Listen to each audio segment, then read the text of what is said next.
యమధర్మరాజు చెప్పిన చావు రహస్యాలు తెలుసుకోవాలనుందా? శివుడు పార్వతికి చెప్పిన ఈ చావు రహస్యాలు ఎలా ఉంటాయో మీకు వినాలనుందా? అయితే వినండి. ఎవరైనా నా చరిత్రలో అసలు భయానికి చోటు లేదు అని అంటున్నారా? నేను ఏం చేసినా చెల్లుతుంది, నన్నెవరూ అడ్డుకోలేరు అని తెగింపు ధోరణితో మాట్లాడుతున్నారా? అయితే అలా భయపడను అని చెప్పేవాళ్లకు ఒక్క విషయం చెప్పండి. భయం అనేది కాలి గోటి నుంచి మాడు వరకు పాకుతూ వెళ్తుంది. అలాంటి వాళ్ళు తెలుసుకోవాల్సిన పదం ఏంటో తెలుసా? చావు. ఇప్పటికీ ఈ చావు వెనక గల రహస్యం తెలియక అంతుపట్టక మేధావులు, శాస్త్రజ్ఞులు, డాక్టర్లు తలలు పట్టుకుంటూనే ఉన్నారు. మరి చావు అంటే ఏంటి? దాని వెనక ఉన్న రహస్యాలేంటి? ఈ చావు గురించి పురాణాలు, గ్రంథాలు ఏం చెప్తున్నాయి? అసలు మన శాస్త్రాల్లో చావు గురించి ఎలాంటి రహస్యాలున్నాయి?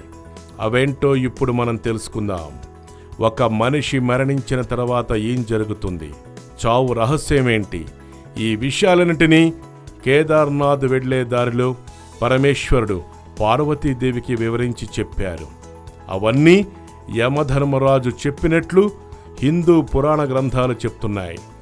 మనిషికి సంబంధించి 5 చావు రహస్యాలను యమధర్మరాజు చిన్నారి నచికేతనకు వివరించి చెప్పారట.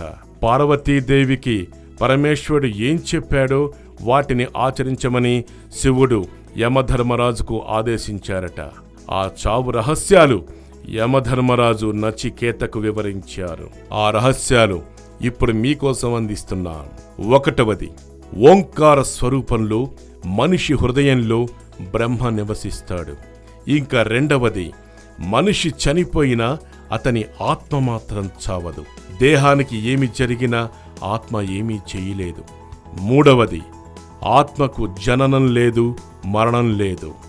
4వది, మనిషి చనిపోయాడంటే అతని పుట్టుక, చావు అనే చక్రం అక్కడితో పూర్తయిపోయినట్లే. జనన మరణాలకు అతనికి సంబంధం ఉండదు.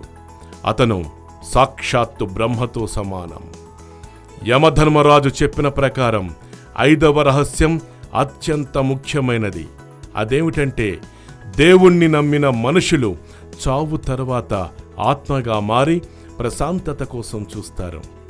భగవద్గీతలో శ్రీకృష్ణ పరమాత్మ ఆత్మ సిద్ధాంతం వివరించారు.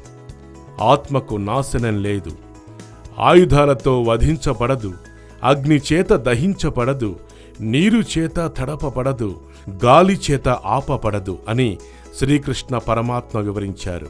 అవి యమధర్మరాజు చెప్పిన చావు రహస్యాలు. ఈ కథనం గనక మీకు నచ్చినట్లయితే please subscribe Yoyo TV channel.